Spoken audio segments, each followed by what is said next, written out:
Hello दोस्तों, स्वागत है आप सभी का मेरे यूट्यूब चैनल पर स्टडी विद भारती। इस वीडियो से पहले हमने पढ़ा था रचना या बनावट के आधार पर शब्दों के भेद। हमने कंप्लीट कर लिए थे तत्सम तत्व और देशज पर। मैंने आपको शॉर्ट्स में अपने क्वेश्चन आंसर भी दिए थे जो इम्पोर्टेंट है, प्रीवियस ईयर में पूछे गए हैं। ठीक है, आप वो मेरी जो पिछले लास्ट वीडियो है उन सबको देखिए और फिर अब आगे बढ़ते हैं हम अर्थ के आधार पर। अगर आपको सभी वीडियो डिटेल में पढ़नी है तो आप मेरे प्लेलिस्ट में जाकर सभी वीडियो डिटेल में पढ़ सकते हैं। ठीक है, आगे अगर आप चैनल को सब्सक्राइब नहीं करोगे तो आपको कोई भी वीडियो का नोटिफिकेशन नहीं मिलेगा, इसलिए वीडियो को सब्सक्राइब जरूर कीजिए। ठीक है, चलते हैं अर्थ के आधार पर शब्दों के भेद। ठीक है,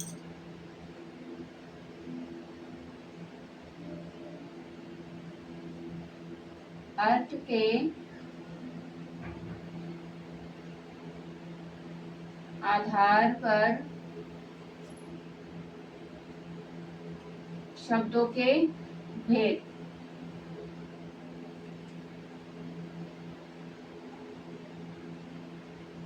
ठीक है, आज क्या पढ़ने जा रहे हैं हम? अर्थ के आधार पर शब्दों के भेद। कितने प्रकार से होते हैं अर्थ के आधार पर शब्दों के भेद? दो प्रकार से होते हैं, मुख्य रूप से दो प्रकार होते हैं। कितने प्रकार होते हैं मुख्य रूप से अर्थ के आधार पर? मुख्य रूप से दो प्रकार से होते हैं। दो प्रकार होते हैं।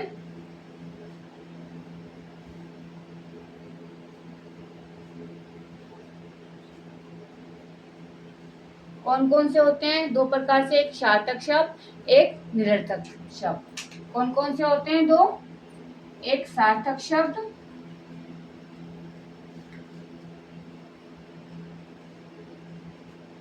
दूसरा क्या है हमारा?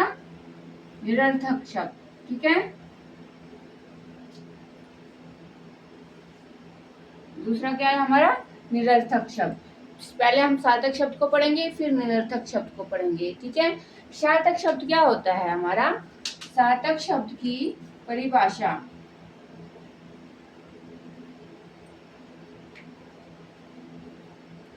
सार्थक शब्द की जो परिभाषा है वो क्या है? सार्थक से पता चल रहा है जिसका कोई एक निश्चित अर्थ हो। सार्थक से पता चल रहा है क्या? कि सार्थक एक ऐसा शब्द है जिसका हमारा कोई निश्चित अर्थ होता है। जैसे कि मैं आपको कहूँ, गंगा नदी में नहाने जाते हैं तो हरिद्वार में जाते हैं ना, गंगा नदी में डुबकी लगा के आते हैं, अपने पाप धो के आते हैं। तो गंगा नदी, तो गंगा, गंगा क्या है हमारा? एक निश्चित अर्थ है। गंगा क्या है भाई? गंगा क्या है? एक निश्चित अर्थ होगा ना। जैसे मैं ले दूं एक पटना। पटना क्या है? पटना नाम है शहर का, है ना? जो हमारा बिहार है, बिहार की राजधानी है पटना, तो उसका ये नाम है पटना। तो जो हमारे निश्चित अर्थ होते हैं, जिन शब्दों का एक निश्चित अर्थ होता है वो हमारा क्या हुआ? सार्थक शब्द। जैसे सूरज, सूरज क्या यूनिवर्स में एक ही है सूरज। ठीक है, तो वो एक निश्चित अर्थ है। दीवार, दीवार क्या है? जो घरों की दीवार होती है, स्कूलों की दीवार जो ईंटों से बनी होती है उनको बोलते हैं दीवार। ठीक है, उसका एक निश्चित अर्थ निकला। तो सार्थक शब्द हमारा क्या हुआ भाई? सार्थक शब्द हमारा क्या हुआ? जिन शब्दों का एक निश्चित अर्थ निकले वो क्या होता है हमारा? सार्थक शब्द होता है। ठीक है, इसकी परिभाषा देखते हैं। इसको सार्थक शब्द को बोल देते हैं अर्थपूर्ण शब्द। ठीक है, जिसका पूरा अर्थ हो, अर्थपूर्ण शब्द। ठीक है, इसकी परिभाषा है जिन शब्दों का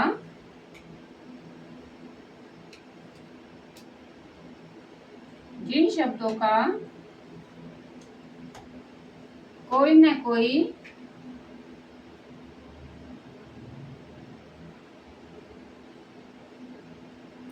अर्थ, कोई ना कोई निश्चित अर्थ होता है। ठीक है, निश्चित अर्थ होता है।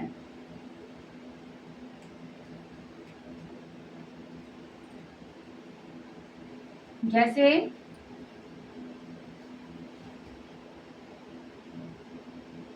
पानी, पीने का पानी, है ना? कपड़े धोने का पानी, पानी तो एक ही होता है, एक ही कलर होता है पानी का। ठीक है, पानी, घर, सूरज, जैसे कि मैंने बताया अभी आपको, गंगा बताया था, है ना, और पटना बताया था। ठीक है, इस प्रकार से जो शब्द होते हैं वो क्या होते हैं, सार्थक शब्द। मेरे हिसाब से आपको सार्थक शब्द बिल्कुल क्लियर हो गया होगा। आगे चलते हैं निरर्थक शब्द पर। ठीक है, दूसरा है हमारा निरर्थक शब्द। ठीक है, निरर्थक शब्द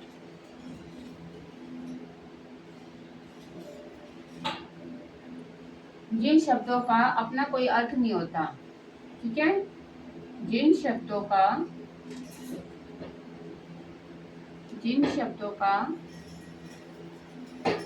अपना कोई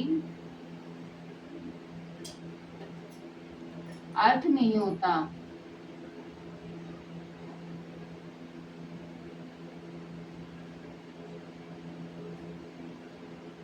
जिन शब्दों का अपना कोई अर्थ नहीं होता वो क्या होते हैं, हमारे निरर्थक शब्द होते हैं। लेकिन केवल जो होता है, जो निरर्थक शब्द होते हैं वो क्या होते हैं, जिन शब्दों का अपना कोई अर्थ नहीं होता। केवल हम बोलचाल में इनको सार्थक शब्दों के साथ यूज करते हैं। जैसे कि हम बोलते हैं चाय वाय बना लो। क्या बनाया, चाय वाय। वाय, इसमें वाय का जो है कुछ मीनिंग निकलता है, कुछ अर्थ निकलता है, नहीं निकलता वाय का। कपड़े वपड़े धो लो, कपड़े वपड़े धो लो। अब कपड़े का तो अर्थ होता है भाई कपड़े धोने के लिए बोला गया है, लेकिन वपड़े का कोई अर्थ है नहीं है। वपड़े मीन्स क्या होता है, कुछ नहीं होता। लेकिन हम सार्थक शब्दों के साथ जोड़ देते हैं अपनी आमतौर की जो बोलचाल भाषा है। तो जो हमारी ग्रामीण लैंग्वेज होती है, गांव की भाषा होती है, उसमें हम बोल देते हैं फ्लुएंसी में कि भाई ये दाल वाल बना लो भाई। तो दाल वाल, वाल का क्या अर्थ हुआ, कुछ अर्थ नहीं निकला ना वाल का। तो इस प्रकार से जो शब्द निरर्थक होते हैं उनका कोई अर्थ नहीं होता, कोई अर्थ नहीं निकलता। वो सार्थक शब्दों के साथ हमारा बोलचाल में यूज किए जाते हैं, बस प्रयोग किए जाते हैं। ठीक है, ठीक है, क्या परिभाषा हुई, जिन शब्दों का अपना कोई अर्थ नहीं होता लेकिन क्या होता है, बोलचाल में हम यूज कर लेते हैं उसको, लेकिन बोलचाल में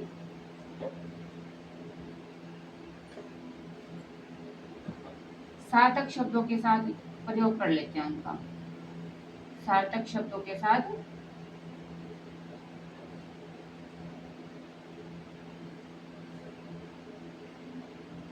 सार्थक शब्दों के साथ प्रयोग हो जाता है। ठीक है, प्रयोग प्रयोग कर लेते हैं। अभी मैंने जैसे एग्जांपल दिया आपको। अब निरर्थक शब्द क्या हो गया, सार्थक शब्द तो अर्थपूर्ण था, ये क्या हो गया, अर्थ रहित शब्द।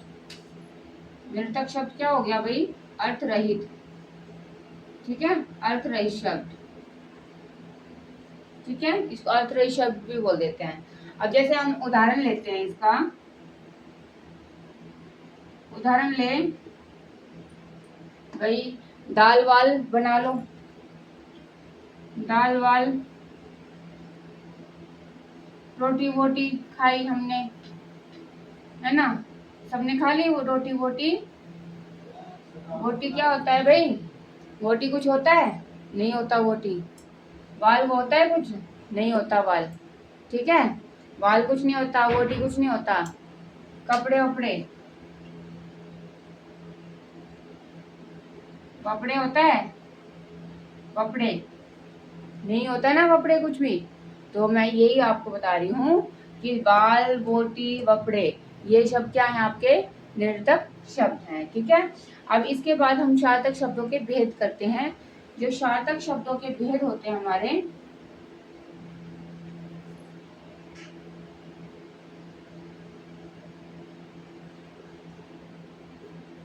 शब्दों के भेद, ठीक है, वो कितने होते हैं सार्थक शब्दों के भेद भाई, सार्थक शब्दों के भेद हमारे कितने होते हैं, 6। कौन कौन से होते हैं देखते हैं। एक अर्थी शब्द होते हैं,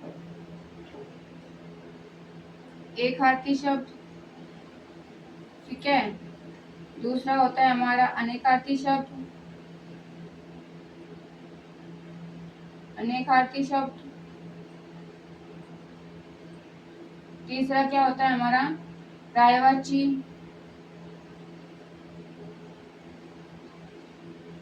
पर्यायवाची शब्द। चौथा या समानार्थी शब्द भी बोल देते हैं भाई इसको, ठीक है, क्या बोल देते हैं, समानार्थी शब्द। पर्यायवाची हो गया हमारा विलोम शब्द, विलोम शब्द या फिर विपरीत, क्या बोल देंगे, विपरीत शब्द, ठीक है, विपरीत शब्द बोल देंगे भाई। एकार्थी हो गया, अनेकार्थी, पर्यायवाची, विलोम शब्द हो गया हमारा युग्म शब्द, ठीक है, जो एक जैसे शब्द होते हैं, युग्म शब्द हो गए, ठीक है। और हमारा होता है अनेक शब्दों के लिए एक शब्द, अनेक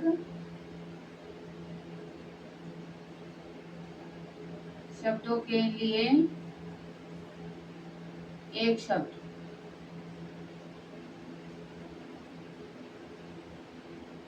ठीक है। क्या क्या हुए भाई, सार्थक शब्दों के 6 भेद हमारे, एकार्थी, अनेकार्थी शब्द, पर्यायवाची शब्द या समानार्थी शब्द, विलोम शब्द या विपरीत शब्द, युग्म शब्द, अनेक शब्दों के लिए एक शब्द। अब इनको हम एक एक करके डिटेल में पढ़ेंगे, ठीक है, परिभाषा के साथ, ठीक है।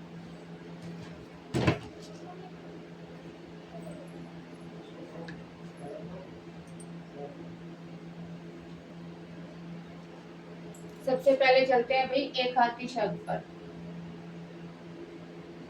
एकार्थी शब्द, ठीक है, एकार्थी शब्द जो जिनका एक से नाम से पता चल रहा है, एकार्थी मतलब एक जिनका एक निश्चित अर्थ होता है, ठीक है, जिन शब्दों का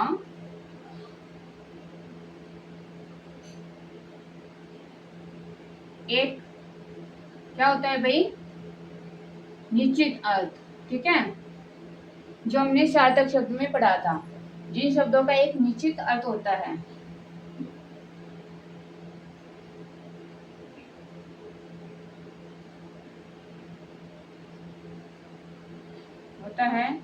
उनका प्रयोग किसी और रूप में नहीं कर सकते, उनका प्रयोग किसी और रूप में नहीं कर सकते,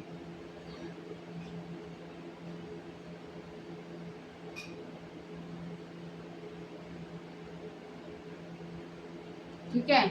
क्या हुआ, एकार्थी शब्द का परिभाषा क्या हुई, जिन शब्दों का एक निश्चित अर्थ होता है और उनका हम केवल प्रयोग किसी रूप में और नहीं कर सकते, ठीक है, उनका प्रयोग एक ही रूप में होता है और किसी रूप में नहीं होगा। जैसे कि हम बोलते हैं भाई पूजा के लिए गंगा जल ले आओ, गंगा जल कहाँ से आता है, हरिद्वार से, गंगा नदी से, ठीक है ना, क्योंकि पवित्र माना जाता है वो, ठीक है। तो गंगा जल का प्रयोग किसके लिए किया जाता है, ठीक है, उसमें डुबकी लगाने के लिए, पवित्र पूजा पाठ करने के लिए। तो गंगा हमारा क्या है, एक ही अर्थ है, गंगा का क्या हुआ भाई, हमारा एक ही अर्थ हुआ। पटना, पटना से क्या याद आया भाई, किसकी राजधानी है पटना, बिहार की, पटना किसकी राजधानी है, बिहार की। तो राजधानी के लिए यूज किया गया पटना, और किसी के लिए हम बोल देते हैं पटना, नहीं बोल सकते ना। और क्या होता है हमारा भाई, सूरज, सूरज क्या है, यूनिवर्स में पूरे ब्रह्मांड में एक ही सूरज है, ठीक है, और 10 सूरज तो है नहीं, एक ही सूरज है, तो क्या है, सब उसकी पूजा करते हैं सूरज देव की। और क्या होते हैं हमारे, और ऐसे शब्द, ये आपको मैं उदाहरण दे रही हूँ इनके, जो एकार्थी शब्द है, इनसे आपको पता लग जाएगा, ठीक है। इन शब्दों का एक ही अर्थ होता है, किसी और रूप में हम इनका प्रयोग नहीं कर सकते। या फिर हम बोल देते हैं गंगा घूमने जाते हैं, गंगा में डुबकी लगाने जाते हैं, हरिद्वार में घूमने जाते हैं, गंगा में घूमने नहीं जाते, है ना। तो गंगा में डुबकी लगाने जाते हैं, गंगा जल का प्रयोग किया जाता है, ना कि उसको घूमने के लिए यूज किया जाता है ना। तो दूसरे रूप में हम नहीं कर सकते इसका, ठीक है। पटना खा लिया, पटना क्या खा लिया, पटना का कर सकते हैं खाने में यूज? नहीं कर सकते क्योंकि राजधानी है, ठीक है ना। तो इस प्रकार से जो हमारे शब्द होते हैं जिनका एक ही अर्थ होता है उनका प्रयोग एक ही रूप में किया जाता है, किसी और रूप में हम नहीं कर सकते। वो क्या होते हैं? हमारे एकार्थी शब्द। और एग्जाम्पल हमारे जैसे पुस्तकालय, पुस्तक कहाँ मिलेंगी पढ़ने के लिए हमें? पुस्तकालय में, लाइब्रेरी में जाएंगे वहीं मिलेगी हमें पुस्तकालय में, ठीक है। आज कौन सा दिन है भाई? आज कौन सा दिन है? सोमवार, है ना। आज कौन सा मंथ चल रहा है? दिसंबर। मतलब इनका जो मैं एग्जांपल ले रही हूँ ये हमारा केवल एक ही शब्द से मतलब है, एक ही अर्थ से मतलब है इनका, ठीक है। चलो आगे चलते हैं। एक आधी शब्द आपको अच्छे से समझ में आ गया। आगे चलते हैं हम अनेकार्थी शब्द। दूसरा शब्द हमने क्या लिया था? अनेकार्थी शब्द।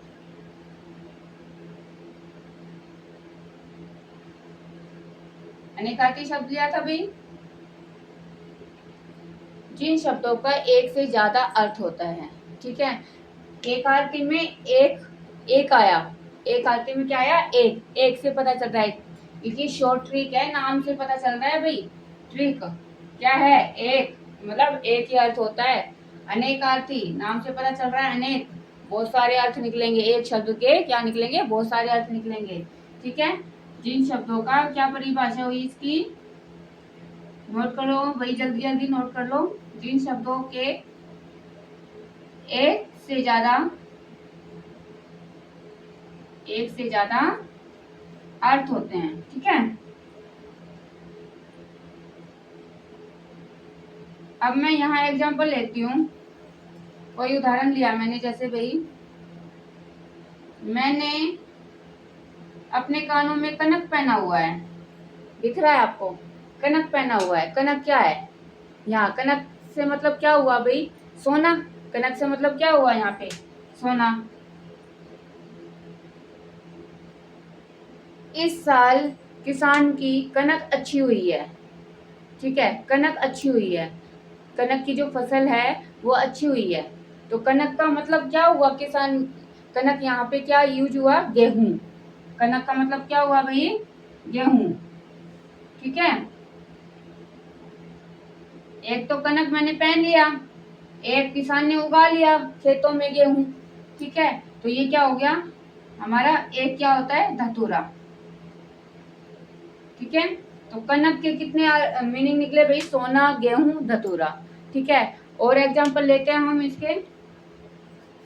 ये हो गया आपका, आपको यहाँ अच्छे से दिख जाएगा, ये आपने नोट कर लिया होगा। नोट कर लिया ना भाई? अब इसके एग्जांपल लेते हैं, इसके एग्जांपल कर लेते हैं। कर, मैंने अपने कर में कड़ा पहना हुआ है, कंगन पहना हुआ है। कर, यहाँ पे कर का मतलब क्या हुआ? हाथ। मैंने इस महीने का अपना कर भर दिया। क्या भर दिया? टैक्स। तो क्या मतलब हुआ यहाँ पे? टैक्स, ठीक है। मुझे एक कर दिखाई दी, सूरज की एक कर दिखाई दी। कर यहाँ पे क्या हुआ? किरण। क्या यूज हुआ? किरण। अब एक अर्थ के अनेक अर्थ निकल रहे हैं, जैसे कि हमें नाम से पता चला था अनेकार्थी। तो कर का मीनिंग यहाँ पे क्या हुआ? 3 बार आया। क्या? हाथ के लिए, टैक्स के लिए, किरण के लिए, ठीक है। आगे चलते हैं। अंबर। अंबर मीन्स अंबर ऊपर वाला, ठीक है। क्या? आकाश, छत नहीं। कभी छत सोच रहे हो? आकाश, ठीक है। आकाश। और क्या हुआ? अंबर। पीतांबर में यूज करते हैं ना, पीतांबर में यूज शब्द में आता है ना हमारा पीतांबर, पीले वस्त्र वाला, वस्त्र, कपड़ा। कौन है पीले वस्त्र वाला भाई? विष्णु, श्री कृष्ण, ठीक है। अंबर, यहाँ पे अंबर का यूज क्या हुआ? कपड़ा। मैंने अंबर पहन लिया, है ना, ठीक है। और अंबर का ये हो गया आकाश और कपड़ा। और हमारे लेते हैं अंक। मेरे परीक्षा में इतने अंक आए हैं, है ना। 100 में से इतने अंक आए हैं, 99 अंक आए हैं, 95 अंक आए हैं। तो यहाँ पे संख्या के लिए हम यूज कर लेते हैं अंक।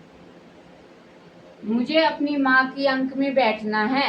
अंक का यूज हुआ यहाँ पे। मैं देखो वाक्य के साथ साथ बता रही हूँ आपको शब्दों का। मुझे अपनी माँ के अंक में बैठना है, तो अंक का मतलब क्या हुआ? गोद। ठीक है, समझ आया इस प्रकार से। और एग्जाम्पल ले लेते हैं। हरि। हरि का मतलब यहाँ पे क्या हुआ? हरि। हरि ओम नारायण भगवान विष्णु के लिए यूज किया जाता है हरि, विष्णु। ठीक है। और बंदर के लिए भी हम हरि का यूज कर लेते हैं, प्रयोग कर लेते हैं। और हमारा सिंह जो शेर होता है, संस्कृत में शब्द होता है शेर को क्या बोल देते हैं? तद्भव रूप में।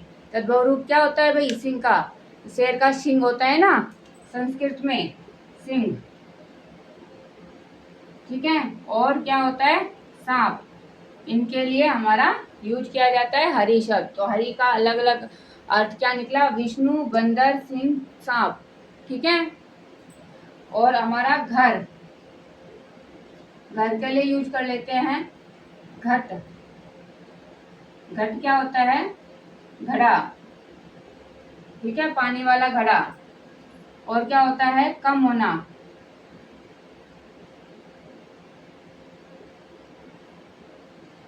ठीक है। और हृदय के लिए भी यूज कर लेते हैं।